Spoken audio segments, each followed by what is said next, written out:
घर पर मार्केट जैसी पापड़ी चाट बनाना चाहते हो? फिर तो ये वीडियो बिल्कुल भी मिस मत करना, क्योंकि आपने एक बार मेरे बताए हुए तरीके से पापड़ी चाट बनाकर खा ली ना, तब तो आपको बार बार बनाने का और खाने का मन करेगा। तो नमस्ते दोस्तों, मैं हूँ तान्या और आज मैं आपके साथ शेयर कर रही हूँ बिल्कुल ही स्ट्रीट स्टाइल में पापड़ी चाट की रेसिपी, जो कि है काफ़ी क्रिस्पी, खट्टी और मीठी फ्लेवर से भरपूर। और ये हर ओकेज़न के लिए बहुत ही परफेक्ट है। फिर चाहे वो पार्टीज़ हो, इवनिंग स्नैक्स हो, या बच्चों के ये फ्रेंड्स आए हो, या कोई भी ओकेज़न हो, आप इसे बना करके सर्व कर सकते हो और आप इसे फैमिली के साथ भी इंजॉय कर सकते हो। ये काफ़ी चटपटी लगती है और इसे हर एज ग्रुप के लोग ना खाना बहुत पसंद करते हैं। तो चलिए बनाना शुरू करते हैं। इसे बनाने के लिए सबसे पहले हमें पापड़ी रेडी करना है, जिसके लिए मैंने लिया है यहाँ पे 1 कप मैदा और साथ ही में मैंने ऐड किया है यहाँ पे 1/4 चम्मच अजवाइन। इसे हाथ से मसल करके अच्छे से ऐड करना है। साथ ही में जाएगा थोड़ा सा टेस्ट के अकॉर्डिंग सॉल्ट और 1 बड़ा चम्मच मैंने यहाँ पे घी डाला है मोइन के लिए। और इन सारी चीज़ों को हमें हाथों से ना बहुत ही अच्छे से मिक्स कर लेना है। आप ऐसे दोनों हाथ से मसल करके इसे मिक्स करें, क्योंकि इसमें मोइन जितने अच्छे से मिक्स होगा ना, हमारी पापड़ी उतनी ही क्रिस्पी होगी। तो सारी चीज़ें मिक्स हो जाने के बाद अब हमें इसका एक डो लगा लेना है।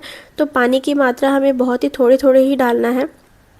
थोड़ा थोड़ा पानी डाल करके हमें इसका डो लगा लेना है। तो जैसा आप देख सकते हैं, मैं एक बार में पानी नहीं डाल रही हूँ, धीरे धीरे करके इसमें हम पानी ऐड करेंगे और इसे हाथ से अच्छे से मसलते हुए हम इसका एक डो रेडी कर लेंगे। तो ये डो लगभग 1 मिनट में बन करके तैयार हो जाता है। और इस डो में जो आपको खास ध्यान रखना है ना, कि हमारा डो ना ही बहुत ज़्यादा सॉफ्ट होना चाहिए और ना ही बहुत ज़्यादा कड़ा, हमें मीडियम टाइप का डो लगा लेना है। और अब हमें इससे बड़ी बड़ी लोइयाँ काट लेनी है, क्योंकि अब हम इसके बनाने वाले हैं पापड़ी। तो बड़ी बड़ी लोइयाँ हम ऐसे कट कर लेंगे और इसे चकले के ऊपर रख करके हमें इसे बेल लेना है। और बेलने में हमें ये सावधानी बरतनी है कि इसका जो रोटी है ना, हमें बहुत ज़्यादा मोटा भी नहीं बनाना है और बहुत ज़्यादा पतला भी नहीं बनाना है। और चम्मच की हेल्प से, फोक की हेल्प से ना हमें इसमें प्रिक कर लेना है, ताकि जब हम इसे तले तो ये फूले नहीं, ये पापड़ी जैसे ही बने। इसके लिए हमें इसमें प्रिक कर लेना है। और अगर आपके पास कोई कटर नहीं है ना, तो आप मेरी तरह यहाँ पे कोई डब्बे से ढक्कन निकाल करके ऐसे आप यूज़ कर सकते हैं, जो पापड़ी के साइज़ का हो, यानी कि बहुत ज़्यादा बड़ा भी ना हो और बहुत ज़्यादा छोटा भी ना हो। ऐसे कोई ढक्कन का आप यूज़ कर सकते हैं। और ऐसे ही हमें सारे पापड़ी को कट कर लेना है और बहुत ही केयरफुली साथ में इसके जो आसपास के जो आटे लगे हुए हैं उसे हमें रिमूव कर लेना है, ताकि हमारा जो पापड़ी बना है ना वो डैमेज ना हो। और ऐसे ही मैंने सारे पापड़ी बना लिए हैं। तो चलिए मैं अब आपको हाथ से भी बना करके दिखा देती हूँ। हाथ से भी बनाना बहुत ईजी है, पर ये थोड़ा टाइम टेकिंग होता है। इसके लिए आप थोड़ी छोटी छोटी लोइयाँ ले लें और इसे बेल लें। मगर इसमें एक प्रॉब्लम ये होती है ना, कि ये बहुत ही परफेक्ट गोल शेप की नहीं होती है, पर हाँ, खाने में तो टेस्ट दोनों का एक जैसा ही होता है। तो चलिए, हमने सारे पापड़ियाँ को अच्छे से बेल लिया है। अब इसे तलने की बारी है। तो पैन में हमें डाल देना है ऑयल। मैं यहाँ पे रिफाइंड ऑयल यूज़ कर रही हूँ। और साथ ही में तेल जब अच्छे से गर्म हो जाएगा तो एक एक करके हमें इसमें पापड़ी को छोड़ देना है। धीरे धीरे हम सारे पापड़ी को डालेंगे और इसे हमें तलना है। फ्लेम जो है हमारा लो नहीं रहेगा, मीडियम पे रहेगा, बहुत ज़्यादा हाई भी नहीं होना चाहिए। मीडियम फ्लेम पे इसे हमें अलटते पलटते हुए तल लेना है। अगर आप बहुत ज़्यादा हाई फ्लेम कर देंगे ना, तो ये एक बार में तेल में जाते ही जल जाएंगे। तो वो गलती आपको नहीं करनी है। इसे थोड़ा मीडियम फ्लेम पे हमें अच्छे से अलटते पलटते हुए तल लेना है, जो कि आप देख सकते हैं पापड़ी में बहुत ही अच्छा कलर आ गया है। तो चलिए, अब हम ऐसे ही सारे पापड़ी को तल करके निकाल लेंगे। और ये हमारा पापड़ी जो है बन करके तैयार हो गया है। और इस पापड़ी को ना आप स्टोर करके भी रख सकते हो 1-2 महीने के लिए, अगर आप चाहो तो। मैंने इसीलिए बहुत सारे पापड़ी बना करके रख लिए हैं और आप देख सकते हैं ये कितनी क्रिस्पी बनी है। तो पापड़ी तो हमारा बन करके तैयार है। तो चलिए अब चटनी बनाते हैं। हरी चटनी के लिए हमें धनिया पत्ती, 2 मिर्ची और अदरक चाहिए। सारी चीज़ें से हमें बनाने हैं। तो पहले धनिया को अच्छे से साफ़ करके मैंने मिक्सर ग्राइंडर में डाला है। साथ ही में मैं डाल रही हूँ यहाँ पे 2 हरी मिर्च, इसे भी मैं तोड़ करके डाल दूँगी, और अदरक। और इसके साथ ही में जाएगा स्वाद के अनुसार थोड़ा सा नमक। और इन सारी चीज़ों को ग्राइंड करके हमारी हरी चटनी तो बन करके तैयार हो गई है। अब हमें चाट में डालने के लिए कुछ चीज़ें चाहिए। मैंने बॉइल्ड आलू, 2 प्याज, 2 टमाटर और अनार लिए हैं। इन सारी चीज़ों को छील लिया है मैंने। आप चाहें तो इनके अलावा कुछ और भी, जैसे गाजर भी ले सकते हैं, खीरा भी ले सकते हैं, पर मैंने ये 4 चीज़ ही लिए हैं।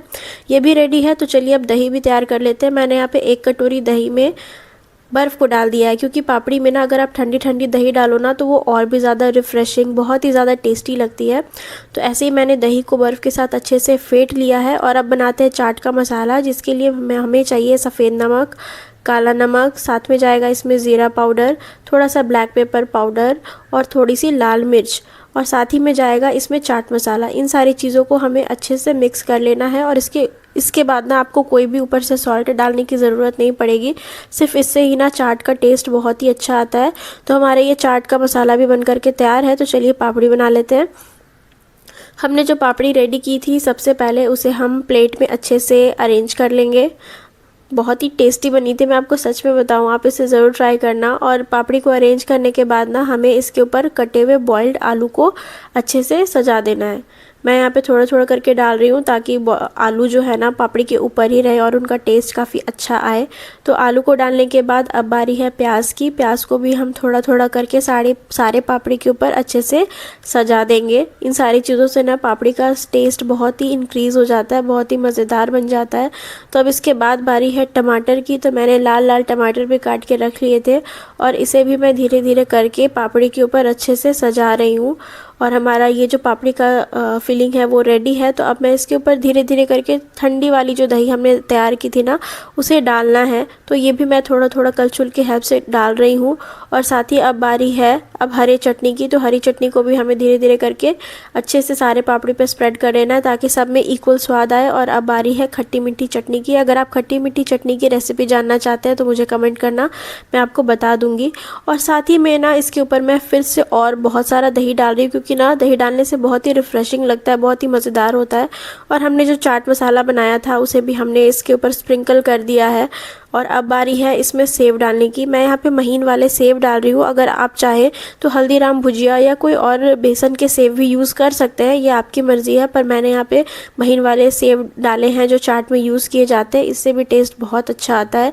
तो इन सारी चीज़ों को डालने के बाद लास्ट में मैंने गार्निश किया है अनार के दाने के साथ। तो आप भी इस रेसिपी को बनाओ और मुझे ज़रूर बताना कि आपकी पापड़ी चाट कैसी बनी थी। ये सच में काफ़ी रिफ्रेशिंग है। आपके गेस्ट भी पूछेंगे कि आपने ये बाहर से लाया है या आपने घर पे बनाया है। तो आप इस रेसिपी को ट्राई करो और मुझे कमेंट में बताना आपकी पापड़ी चाट कैसी बनी थी।